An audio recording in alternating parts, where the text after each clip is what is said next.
আসসালামু আলাইকুম। সানি আলোর ছায়া চ্যানেলে আপনাদের সবাইকে জানাই স্বাগতম।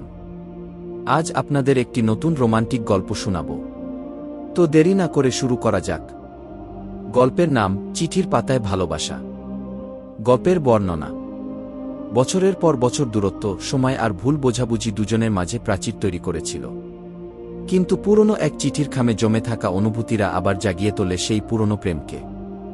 এ গল্প সেই প্রেমের, যেটা কখনো শেষ হয়নি, শুধু অপেক্ষায় ছিল একটুখানি সাহস আর সত্যের মুখোমুখি হবার। গল্প শুরু। রায় যখন ক্যাফেতে বসে চিঠিগুলো পড়ছিল, বাইরে বৃষ্টি পড়ছিল ঝিরঝিরে। সময় যেন থেমেছিল, ঠিক যেভাবে থেমেছিল তাদের ভালোবাসা। 5 বছর আগে হঠাৎ করে অরূপের চলে যাওয়া, তারপর চিঠির সংখ্যা কমে আসা, সবকিছু যেন একটা অসমাপ্ত অধ্যায় হয়ে দাঁড়িয়েছিল।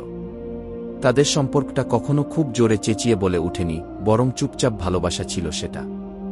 অরূপ একজন লেখক হতে চেয়েছিল আর রায় চেয়েছিল সাংবাদিক হতে। দুজনেই শব্দের প্রেমে ছিল, আর সেই শব্দই ছিল তাদের প্রেমের ভাষা। অতীতের ফ্ল্যাশব্যাক। একদিন সন্ধ্যায় বিশ্ববিদ্যালয়ের লাইব্রেরিতে বসেছিল তারা। অরূপ বলেছিল, রাই, জানিস, তুই হচ্ছিস আমার জীবনের প্রিয় গল্প। কখনো শেষ করতে চাই না। রায় হেসে বলেছিল, তুই যদি গল্প লিখিস, আমি তোর গল্পের সবচেয়ে জটিল চরিত্র হব। কারণ ভালোবাসা সহজ নয় অরূপ। আমি তোকে ভালোবাসি, কিন্তু আমি ভয় পাই। মানুষ বদলে যায়, সম্পর্ক বদলে যায়। অরূপের বিদেশ যাত্রা। অরূপের হঠাৎ স্কলারশিপ পেয়ে যাওয়া ছিল একদিক থেকে আশীর্বাদ, অন্যদিকে অভিশাপ। সে রায়কে বলেছিল যাওয়ার 1 সপ্তাহ আগে, কিন্তু মন থেকে বলতে পারেনি, আমি তোর ছাড়া থাকতে পারব না। সে নিজেকে শক্ত রাখার ভান করেছিল। বিদেশে গিয়ে অরূপ প্রথমে মেইল করত, চিঠি লিখত।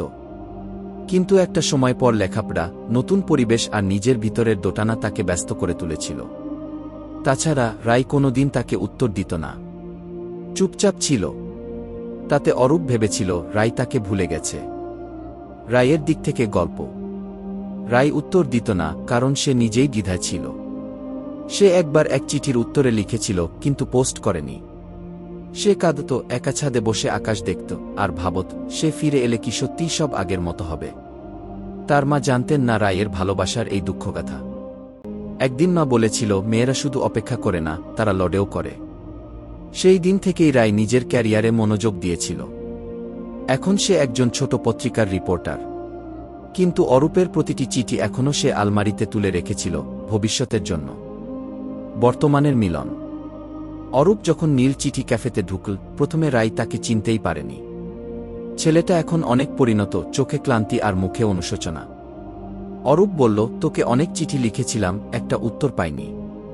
তাও আমি প্রতিদিন তোকে ভেবেছি। রায় বলল, আমি তোকে ভালোবাসতাম, কিন্তু ভয় পেতাম তোকে হারাতে, তাই চুপ ছিলাম। আমার চুপ থাকাটাই আমার ভাষা ছিল, বুঝিস? অরূপ নিচু গলায় বলল, তুই এখনো লিখিস? রায় বলল, হ্যাঁ, কিন্তু তুই যে গল্পটা শুরু করেছিলি, সেটা এখনো অসম্পূর্ণ রয়ে গেছে। অরূপ বলল, তাহলে চল আমরা দুজন মিলে সেই অসম্পূর্ণ গল্পটা শেষ করি। একটি নতুন শুরু। তারা আবার একে অপরকে সময় দিতে শুরু করল। পুরনো আড্ডা, বই পড়া, ছোট ছোট ভ্রমণ আবার ফিরল। তবে এবার তারা জানত, শুধু ভালোবাসলেই হয় না, বিশ্বাস আর প্রকাশও দরকার। অরূপ বলল, একদিন তুই এবার আমার শেষ চিঠিটার উত্তর লিখবি। রায় একটা নীল খামে ভরে একটা কাগজ দিল। এইবার আমি চুপ করব না। তোর গল্পে আমি থাকব, শেষ লাইন পর্যন্ত। ভালোবাসি, তাও প্রতিদিন নতুন করে। শেষ নয়, ভালোবাসার নতুন অধ্যায়ের শুরু। যদি গল্পটি ভালো লেগে থাকে, অনুগ্রহ করে লাইক দিন, সাবস্ক্রাইব করুন এবং আপনার মতামত শেয়ার করুন। আপনার একটি মন্তব্য আমাদের জন্য অনেক মূল্যবান।